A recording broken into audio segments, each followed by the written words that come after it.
Israel पर हुए ईरानी हमले के बाद दुनिया भर में अब ईरान इजराइल वॉर को लेकर टेंशन बढ़ रही है।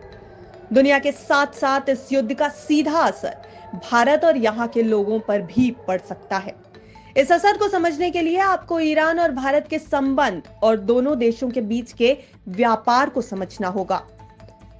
भारत ईरान को चावल से लेकर चीनी तक बेचता है, यानी ईरान का हर दूसरा व्यक्ति भारत से निर्यात की गई चीजों का इस्तेमाल कर रहा है और दोनों देशों के बीच अरबों डॉलर का व्यापार हो रहा है, जो जंग की वजह से प्रभावित हो सकता है।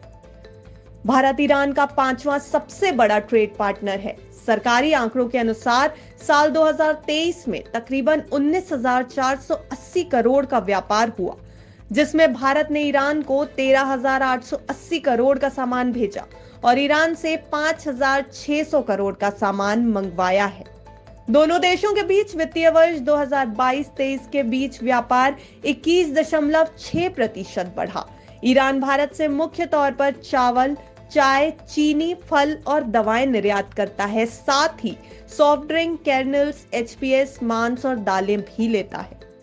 जबकि भारत ईरान से सैचुरेटेड मेथनॉल, पेट्रोलियम बिटुमेन, सेव, लिक्विफाइड प्रोपेन, ड्राई फ्रूट्स, दाल, ऑर्गेनिक, इनऑर्गेनिक केमिकल मंगवाता है। ईरान इजराइल के बीच बढ़ रही टेंशन का सीधा असर भारत के पेट्रोल के दामों पर भी पड़ सकता है। पेट्रोलियम प्रोडक्ट को लेकर भारत की निर्भरता ईरान पर है और अब इजराइल ईरान पर जवाबी हमले की तैयारी में है, तो हालात दोनों तरफ से बिगड़ेंगे और तेल की कीमत $100 प्रति बैरल को पार कर सकती है। भारत दुनिया में तेल का सबसे बड़ा खरीदार और इंपोर्टर है और जैसे ही ये जंग तेज होगी, मिडिल ईस्ट से तेल की सप्लाई बाधित होगी, जिसका सीधा असर इंडिया पर होगा। दोनों देशों के संबंध की बात करें तो साल 1956 से लेकर अब तक ईरान के 4 राष्ट्रपति भारत का दौरा कर चुके हैं। साल 2003 में ईरान के राष्ट्रपति मोहम्मद खातमी नई दिल्ली बतौर गणतंत्र दिवस परेड में मुख्य अतिथि बनकर आए थे। वहीं भारत के बड़े नेता साल 1959 में पहली बार ईरान गए थे। पहले प्रधानमंत्री जवाहरलाल नेहरू पहली बार ईरान की यात्रा पर गए। उनके बाद भारत के 6 प्रधानमंत्री ईरान का दौरा कर चुके हैं।